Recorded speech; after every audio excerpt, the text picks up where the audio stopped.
នេះកញ្ចែងត្រជាក់របស់kia Morning 07លេខខាងក្រោយហ្នឹងបងប្អូនបាទឥឡូវយើងផ្សាយហើយដាក់ប្រើវិញណាអូខេបងប្អូនបាទសម្រាប់យើង clear proof 013ទៅបាត់ហើយឥឡូវនេះមកដល់kia Morning 017ឡានបងលេខបាត់ហ្គាសឡាននេះបាទយើងឆែកមើលទៅលេខបាត់ហ្គាសយើងរកតែកន្លែងលេខឃើញក៏អូខេសម្រាប់ឡាននេះហើយសម្រាប់ Highlander ពូបាទពូឲ្យបងគាត់នៅក្មេងដែរបងឲ្យឡានគាត់ថានៅត្រជាក់ធម្មតាប៉ុន្តែបើនៅសិនត្រជាក់មកធំក្លិនគាត់យកមកដោះលាងបានអ្វីដែលខ្ញុំរើចេញមកបងប្អូនឃើញតែឡោកអស់ហើយប្រព័ន្ធគាត់នេះខ្មៅคลิกបងប្អូនឃើញនេះអានេះគឺចែងក្តៅ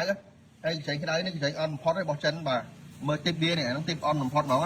អាហ្នឹងធ្វើទុកកុំព្យូទ័រឆាប់ឲ្យកុំព្យូទ័រឡើងកម្ដៅមានបញ្ហាយើងប្រើប្រភេទចែងក្តៅអនអញ្ចឹងហើយបងប្អូនឃើញបាទឡើងខ្មៅអស់នេះទៅយកក្តៅខ្មៅអស់លេងហ្មងនេះមកអស់លេងហ្មងនេះកញ្ចែងនេះជាបោះមុននេះទៅ10បងប្អូនបាទនៅឡានមកលេងបាត់គេអស់លេងណាឥឡូវឃើញកន្លែងលេខប៉ុណ្ណាលេខបាត់កំផាំងហ្មងនេះមុននេះទៅ10នេះមុននេះទៅ10តែមកឆែកលេខបាត់គេបងប្អូនបាទឥឡូវឃើញកន្លែងលេខនេះស្តារិចតែមកដល់ជាក់ចាញ់ថ្ងៃដោះលាងនេះកញ្ចែងទៅជាបោះគេមុននេះ017គេឆែកនេះថ្មីជ្រើងបងប្អូនបាទនេះតែលេខបាត់ហើយលេខởខាងក្រោមនេះលេខកន្លែង30ហ្នឹងលេខហើយហ្នឹងតែនេះយើងផ្សារដាក់ប្រើវិញបងប្អូនបាទយើងអត់ផ្លាស់ប្ដូរទេបាទឡើងនេះកញ្ចែងត្រជាក់របស់kia Morning 07លេខខាងក្រោយហ្នឹងបងប្អូនបាទឥឡូវយើងផ្សាយហើយដាក់ប្រើវិញណាអូខេបងប្អូនបាទសម្រាប់ Starix នេះត្រជាក់ចាញ់ថ្ងៃគាត់យកមកដោះលាងហើយមើលដីនេះបាទពេលរើមកនេះមើលដីខ្លាំងមកបាទ Starixនេះតាប់ឡូផ្នែកខាងក្នុងដែលយើងរើចេញមកហើយទឹកដីបងប្អូននេះបាទនេះមើលណា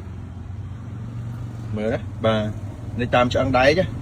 ហើយបងប្អូនសួរថាបើយើងមិនរើហើយធ្វើមិនបានសម្អាតវាបានបើយើងអត់រើសម្អាតវាតាមណាអញ្ចឹងវិធីសាស្ត្រនៅក្នុងការរើតាប់ឡូយកមកដោះលាងហ្នឹងគឺបានស្អាតណាស់បងប្អូនមកបានស្អាតណាស់ហើយបងប្អូន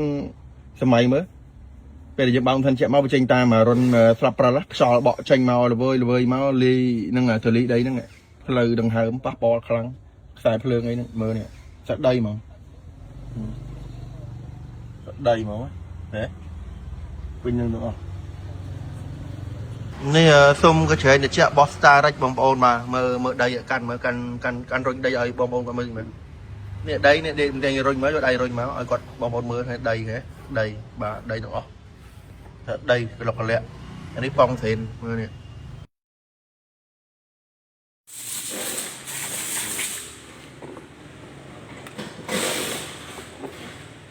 អូខេបងប្អូនបាទឥឡូវនេះមកដល់ស្រុះមកគ្រឿងទៀតហើយបាទ